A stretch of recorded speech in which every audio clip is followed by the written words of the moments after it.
Assalamualaikum warahmatullahi wabarakatuh. Salam budaya.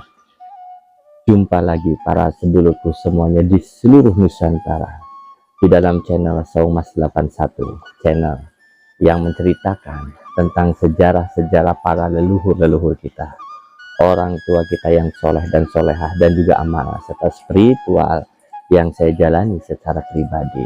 Izin para sepuh dimanapun berada, saya ingin memberikan sebuah sejarah tentang apem dan juga amalan untuk Rebo Wekasan. Bagi para sedulur yang baru menemukan channel Saumas 81, selamat datang dan selamat bergabung. Bagi yang sudah mensubscribe, like, serta menjalin komunikasinya di dalam sebuah komentar, saya secara pribadi ngucapaken matur kesuwun sangat, mugi-mugi rezeki para sedulur yang jauh didekatkan, yang di atas diturunkan, yang di bawah dinaikkan, dideraskan bagaikan air jam-jam yang terus mengalir tiada henti. Amin amin ya robbal alamin. Kebetulan para sedulur, apem itu suatu makanan yang saya sangat suka.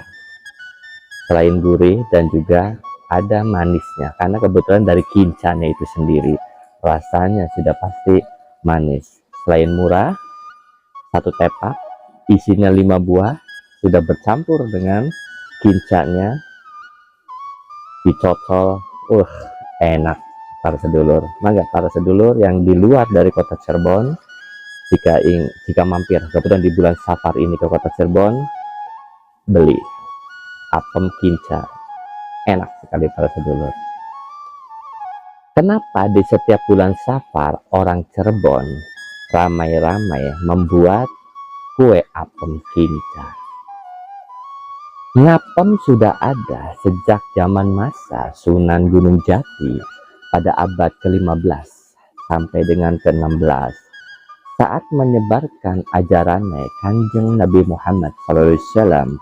Sunan Gunung Jati menggunakan pendekatannya melalui sebuah tradisi berupa makanan agar ajaran Islam mudah diterima oleh masyarakat Cirebon. Apem ternyata para sedulur bukan hanya sekedar jajanan tradisional, tetapi kue apem menjadi simbol memohon ampunan. Dalam bahasa Arabnya afun, jadi apem.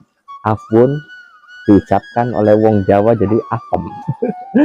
Jadi hampir terselip sebuah lidahnya. Afun jadi apem. Artinya saling memaafkan, mempererat silaturahmi, dan juga berbagi rezeki terhadap sesama. Ciri khas kue apem adalah disantap bersama kinca, yaitu kuah gula merah cair. Perpaduan rasa tawar dari apem dan manisnya kinca melambangkan harapan akan kehidupan. Setelah saling memaafkan, menjadi lebih manis dan harmonis. Jadi saling memaafkan akhirnya jadi manis dan harmonis. Maka filosofi ini hidup dalam tradisi masyarakat, meskipun penafsirannya bisa berbeda-beda di setiap keluarga maupun komunitas tertentu. Maka lamun wis ning bulan Safar niku, aroma apem lan kinca mulai tercium di banyak kampung di kota Cirebon.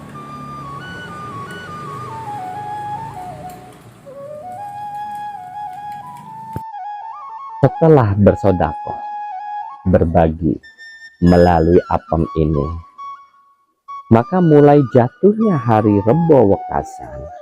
Rebo Wekasan adalah Rabu terakhir di bulan Safar dalam penanggalan Hijriah. Sebagian masyarakat Jawa, Madura, Sunda, itu memperingati hari Rebo Wekasan sebagai tradisi turunnya berbagai macam penyakit. Dilanjut para sedulur.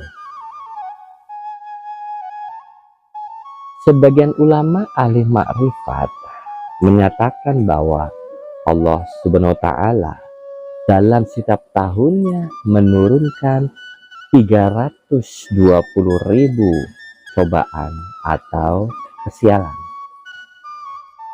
Kesialan atau cobaan tersebut diturunkan pada hari Rabu yang terakhir di bulan Syafar atau Wekasan.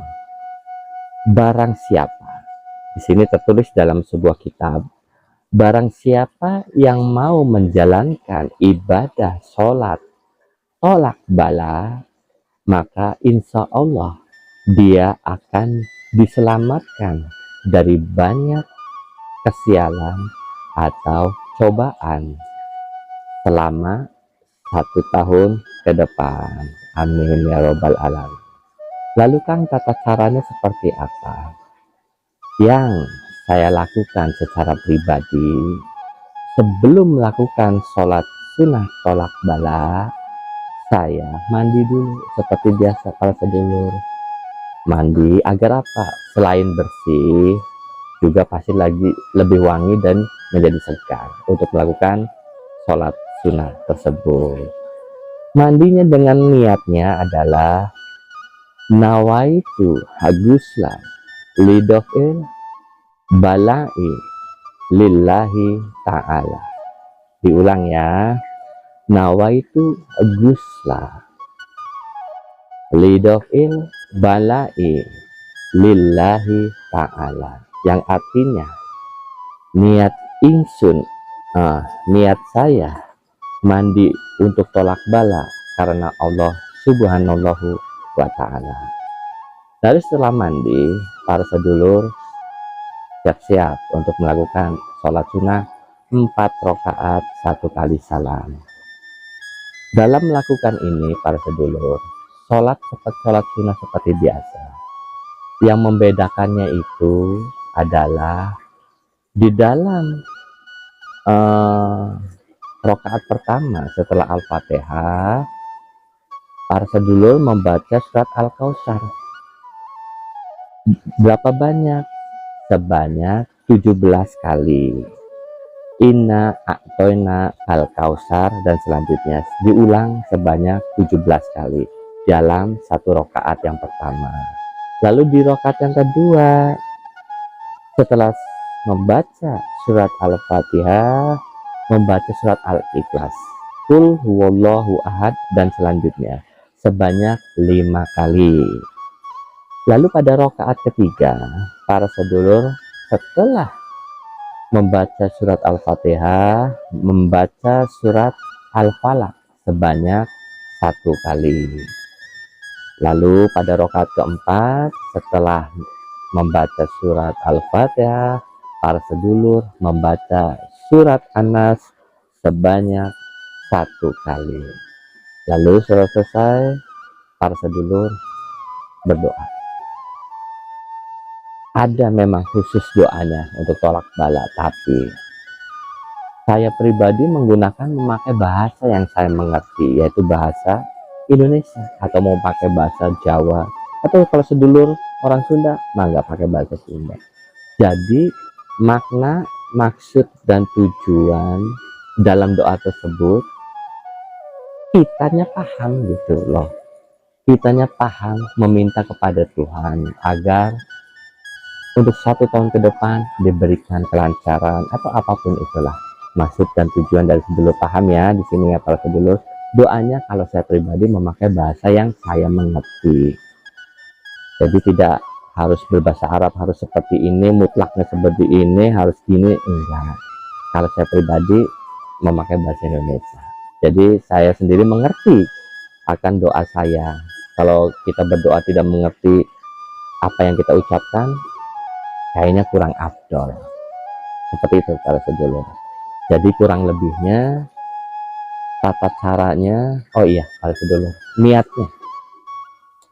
Niat untuk sholat sunnah tolak bala, yaitu usolli sunata mutlak fi yaumil akhir min syahri safar lidofil balail arba'a rokaatin lillahi ta'ala. Artinya saya niat sholat mutlak Rabu Wekasan 4 rakaat karena Allah Ta'ala. Intinya seperti itu para saudara. Pakai bahasa Indonesia juga nggak apa-apa.